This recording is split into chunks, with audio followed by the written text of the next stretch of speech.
अगर किसी गर्भवती महिला की बात करें, किसी प्रेग्नेंट लेडी की अगर हम बात करें, तो ऐसे अगर कोई प्रेगनेंसी अगर कंसीव करता है और ऐसे अगर आईवीएफ से कोई अगर कंसीव करता है, तो दोनों में क्या कुछ अंतर होता है और क्या कुछ सावधानी बरतने की ज़रूरत है, ये मैं आपसे जानना चाहूँगी। देखिए, लोगों में ये बहुत कॉमन मिथ है कि आईवीएफ की प्रेगनेंसी मतलब 9 महीने बेड रेस्ट। ऐसा बिल्कुल भी नहीं है कि आईवीएफ की प्रेगनेंसी जो है वो आपको एकदम 9 महीने बेड पर एकदम रिडन कर देगी, आप हमेशा बेड रेस्ट में रहेंगे। आईवीएफ प्रेगनेंसी और सामान्य प्रेगनेंसी में अंतर ज़रूर होता है, पर वो अंतर शुरुआती 1 से 2 महीने के लिए होता है। जब हमने आईवीएफ कराया तो उसके बाद 1 से 2 महीने थोड़े हमें सावधानी बरतने की ज़रूरत होती है कि हमें हैवी एक्टिविटी नहीं करनी है।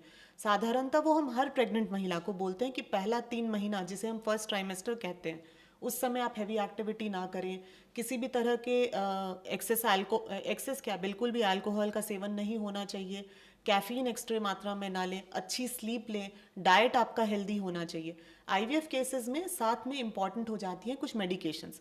जो मेडिकेशंस आपके डॉक्टर ने आपको सजेस्ट किए, अगर वो आप टाइम टू टाइम लें, कोई भी डोज मिस ना करें, तो आपकी आईवीएफ प्रेगनेंसी खास करके 2 महीने के बाद ऑलमोस्ट नॉर्मल हो जाती है।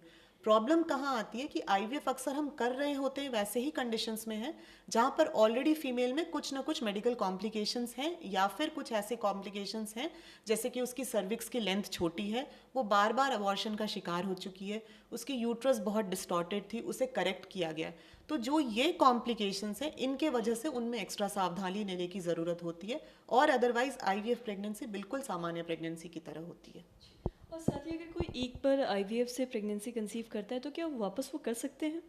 अगर मतलब आईवीएफ से ही क्या 2 बार प्रेगनेंसी कंसीव कर सकते हैं?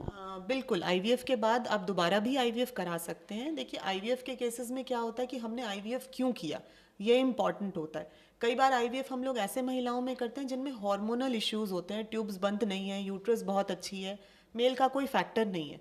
तो कई बार हमने क्या देखा कि जब एक महिला एक बार प्रेग्नेंट होती है, तो उसके हार्मोन्स के जो इम्बैलेंस है वो काफ़ी हद तक एक प्रेगनेंसी के बाद खुद से नेचुरली करेक्ट हो जाते हैं। तो ऐसे पेशेंट्स ऐसे भी रहे हैं कि एक बार आईवीएफ कराया और उसके बाद साल 2 साल बाद उसने नेचुरली खुद से कंसीव कर लिया। बट ऐसा कहीं भी नहीं है कि हाँ, आपने अगर एक बार आईवीएफ कराया तो आप दोबारा नहीं करा सकती। आईवीएफ कहीं से भी आपको ऐसा लिमिट नहीं करता कि एक बार आईवीएफ के बाद आप दोबारा आईवीएफ नहीं करा सकती हैं। और साथ ही क्या पुरुषों में भी कोई ऐसी दिक्कत आती है जिस वजह से आईवीएफ करवाना पड़ सकता है? जैसा कि मैंने बताया, स्पर्म काउंट जो है वो अगर बहुत ही लो हो, 5 मिलियन से भी कम हो, या फिर स्पर्म की मोटिलिटी बहुत कॉम्प्रोमाइज्ड हो, या कि जैसे कि मतलब स्पर्म की चाल बहुत अच्छी नहीं है, उसकी बनावट बहुत अच्छी नहीं है, जिसे हम मॉर्फोलॉजी कहते हैं, तो ऐसे कंडीशंस में क्या होता है कि हमें स्पर्म का सिलेक्शन करना और फिर उससे आईवीएफ करना होता है, जो कि हम आईवीएफ के साथ साथ इक्सी टेक्नोलॉजी का इस्तेमाल करते हैं। तो जब सिवियर मेल फैक्टर अगर हो तो बेहतर होता है कि आईवीएफ करें। दूसरा, जब मेल कंडीशन में ऐसा हो कि सीमेन सैंपल में स्पर्म बिल्कुल नहीं आ रहा और हमने उसकी माइक्रो सर्जरी करके उसके टेस्टिस से डायरेक्टली स्पर्म निकाले, तो ऐसे स्पर्म से सिर्फ आईवीएफ टेक्नोलॉजी पॉसिबल है, आईयूआई या नेचुरली आप कंसीव नहीं कर सकते। और साथ ही अगर कोई कैंसर से जूझ रहा हो कोई महिला, तो क्या उनमें आईवीएफ करवाना पॉसिबल है?